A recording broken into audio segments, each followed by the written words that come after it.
Hello, today we're going to talk about the Paris metro system. First off, Fulgence Bienvenu was the chief engineer and began work in October 1898. The first line was opened to the public on July 19, 1900, and this line is still used today, but has been extended. The line was created just in time for the 1900 Summer Olympics in Paris. Construction of the first line and subsequent lines was difficult and slow, as there was not much machinery back then. For example, when digging underneath the Seine, several workers drowned. And to make digging in the mud more manageable, workers used tubes of cold calcium chloride to freeze the mud into a clay-like consistency so they could cut it into pieces and move it easier. Additionally, workers uncovered cannonballs, catacombs, and foundations of historical buildings while digging the tunnels. They also uncovered quarries, so bridges had to be built, meaning that some parts of the metro are underground, but are technically elevated railways. By 1913, 467 million people had ridden the metro. Later in the 20th century, during World War I and World War II, the metro was used as a shelter for Paris citizens during air raids. In modern day, the metro has 213 kilometers or 132 miles of track, 16 lines, 3,553 cars, and 303 stations. There are also more stations called RER stations, which are express trains. The Paris Metro is one of the densest subway systems in the world, and there is a saying that every building in Paris is 500 meters away from a metro station. 6 million people use the Paris Metro every day, and 10,000 people are employed by the metro. Now talking about stations specifically, stations are usually named for the closest street or square. The largest underground subway complex in the world is the RER Metro Hub at Châtelet-Les Halles, which includes 3 RER lines and 5 metro lines. The busiest station is the Gare du Nord station. Here are some of the most artistic stations. First is the Louvre Rivoli station, which takes you to the famous museum.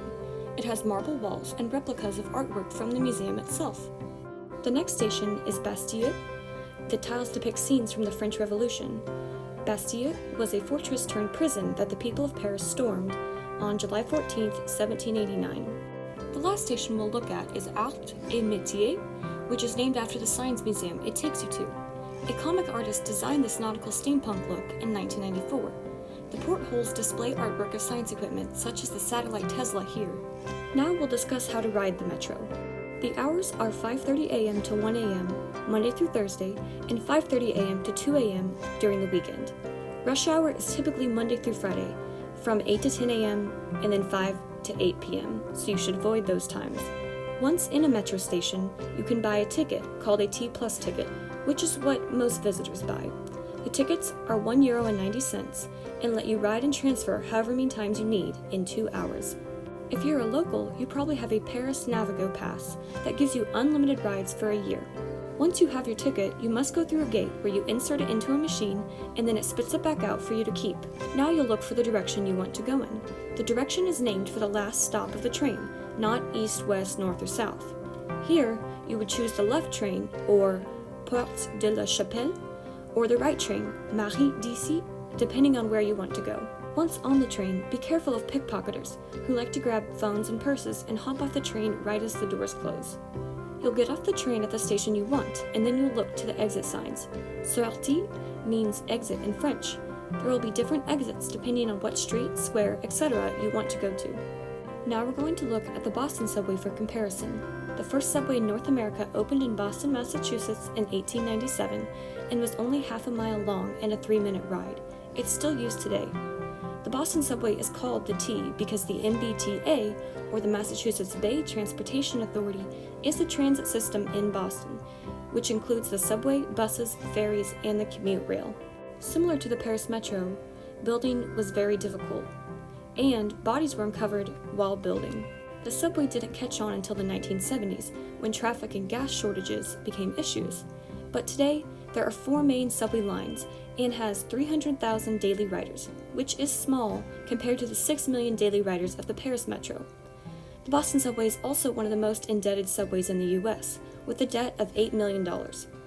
One thing the Boston subway is known for is the song Charlie on the MTA, MTA meaning the Metropolitan Transit Authority. The song was for Walter O'Brien Jr.'s campaign when he was running for mayor in 1949. The song tells the story of Charlie, who was not able to get off the subway because he could not pay the exit fee. Exit fees have since been terminated as of 2006. Also, O'Brien did not win the election, but the song was so well known that they created Charlie cards and Charlie tickets, which are the tickets that let you ride the T today. The song has also been made into a book. That concludes my presentation on the Paris Metro system. I hope you learned something today.